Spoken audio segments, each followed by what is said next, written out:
नमस्कार, मैं रविश कुमार। नौकरियां नहीं है ये त्रासदी तो है, लेकिन इससे भी बड़ी त्रासदी है रोजगार मुद्दा नहीं है। लाखों की फीस देकर जो नई पीढ़ी अलग अलग प्रोफेशनल संस्थानों से निकल रही है वो कहां जाए। कोविड-19 के दौर में इस नई पीढ़ी पर बहुत मार पड़ी है। जो लोग नौकरियों में थे उनकी तो नौकरी ही चली गई। इसके बाद भी रोजगार मुद्दा नहीं है। राजनीति का ऐसा समय जब बेरोजगारी चरम पर हो और मुद्दा ना हो तो वह नेता बनने के लिए कमाल का समय होता है, क्योंकि वह आसान होता है। ऐसा नहीं है कि नौजवानों ने कोई कसर छोड़ी हो, उन्होंने हर दरवाजा खटखटाया है। अखबारों ने भी छापा है, टीवी ने भी दिखाया है। अगर मीडिया ने नहीं भी दिखाया तो मंत्रियों के ट्विटर हैंडल पर लाखों की संख्या में ट्वीट किए गए हैं। पर असर क्यों नहीं हुआ? इसलिए नहीं हुआ क्योंकि राजनीति अब जनता के नियंत्रण में नहीं रही। इसका मतलब यह हुआ कि जनता नहीं तय कर पा रही है कि नेता या मंत्री क्या बात करें, बल्कि माहौल बनाने का सिस्टम तय करता है कि जनता किस पर बात करेगी। इसलिए नौजवानों की संख्या भले करोड़ों में हो, मगर यह संख्या अब किसी काम की नहीं है। नौजवानों को यह बात समझ में आ रही है कि लाखों की संख्या में ट्रेंड कराने और अनगिनत मैसेज भेजने के बाद भी कुछ नहीं होता है। दरअसल भारत की राजनीति में युवाओं का हर प्रकार का रोल समाप्त हो गया है, सिर्फ वायरल और फॉरवर्ड करने को छोड़कर। देश का नौजवान रोजगार के मुद्दे को लेकर रेल मंत्री के ट्विटर हैंडल पर रोज संघर्ष कर रहा है। 3 जुलाई को जब पीयूष गोयल ने ट्वीट किया कि कोरोना आपदा के बाद देश में स्थिति सामान्य होने लगी है, औद्योगिक क्षेत्रों में कामगारों का लौटना शुरू हो गया है, साथ ही चलने वाली ट्रेनों में बुकिंग 100% से भी अधिक है, तो आप उस ट्वीट के नीचे आए कमेंट को देख सकते हैं। नौजवानों के ऐसे कमेंट का शायद ही मंत्री जी जवाब देना चाहेंगे, लेकिन मार्च 2019 में रेलवे ने NTPC non technical popular category की वैकेंसी के फॉर्म भरे गए थे जो फरवरी में निकले थे।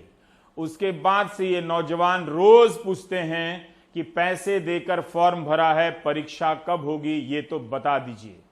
फॉर्म भरने वालों के पास एक ही काम है, सुबह उठकर मंत्री और पत्रकारों को ट्वीट करना कि इनकी आवाज उठा दें, बता दें परीक्षा कब होगी।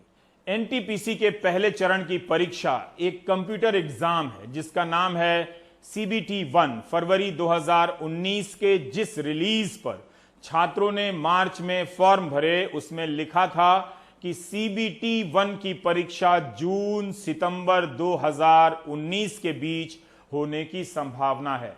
18 जून 2020 को प्रेस इंफॉर्मेशन ब्यूरो में रेलवे का बयान छपता है कि एनटीपीसी की जिन 35,000 पोस्ट पर 1.25 करोड़ एप्लीकेशन आए हैं, उनके इम्तिहान की काफी तैयारी कोरोना महामारी के फैलने से पहले हो चुकी थी, मगर कोविड के कारण तैयारी रोकनी पड़ी।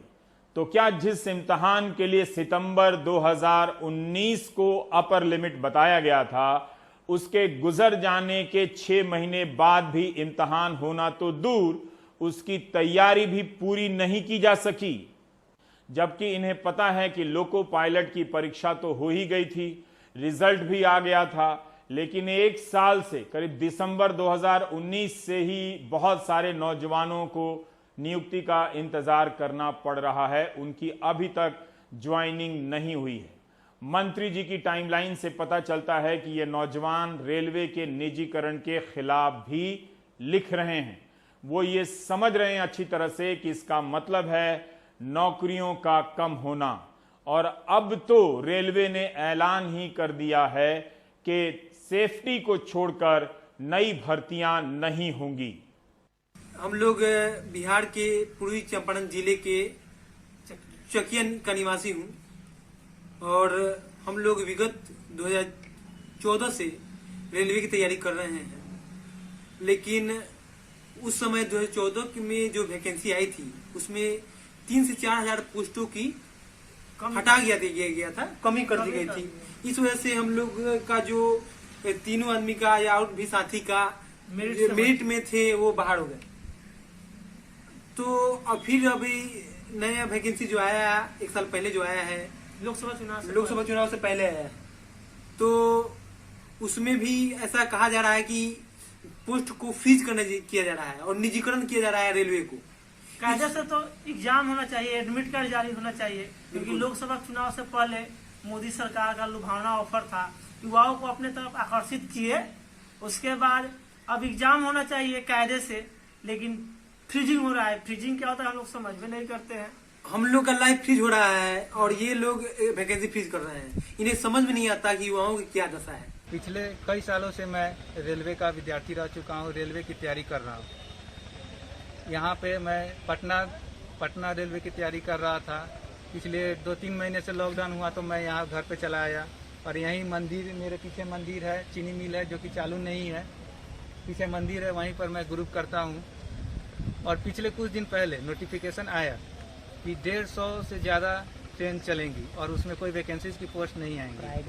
प्राइवेट ट्रेन चलेगी और उसकी कोई वैकेंसीज की पोस्ट नहीं आएगी। अतः सरकार से निवेदन है कि एग्ज़ाम जल्द से जल्द कंडक्ट करवाया जाए और इसका एक्सपेक्टेड डेट था सितंबर-अक्टूबर 2019 और आज 6 जुलाई 2020 आ चुकी है, अभी तक इसका एग्ज़ाम कंडक्ट नहीं हो पाया। कोविड-19 के दौर में कहा जा रहा था कि हेल्थ सेक्टर में नौकरियां बढ़ेंगी। जाने कितने अस्पतालों में हेल्थ वर्करों के अनगिनत पद खाली हैं। उनके भरे जाने के किसी भी अभियान के बारे में आपने सुना हो तो मुझे भी बताइएगा, अपवाद छोड़कर। आलम यह है कि जो अभी काम कर रहे हैं उन्हीं को समय पर सैलरी नहीं मिल पा रही है। स्वास्थ्य मंत्री डॉक्टर हर्षवर्धन के ट्विटर हैंडल से आपको पता भी नहीं चलेगा कि इन 4 महीनों में सरकारी हेल्थ सेक्टर में कितनी नौकरियां आई हैं। नर्सिंग स्टाफ, फार्मासिस्ट से लेकर लैब टेक्नीशियन की भर्ती हो रही हो, ऐसा भी नहीं है। भारत में रोजगार के बारे में बात करने की समस्या यह है कि आधिकारिक डेटा नहीं है, आंकड़ा नहीं है। खाते में पैसा तो ट्रांसफर हो जाता है, वो डिजिटल इंडिया है, मगर किस किस की नौकरी गई है इसका रियल टाइम आंकड़ा नहीं दिया जाता है। ये डिजिटल इंडिया नहीं।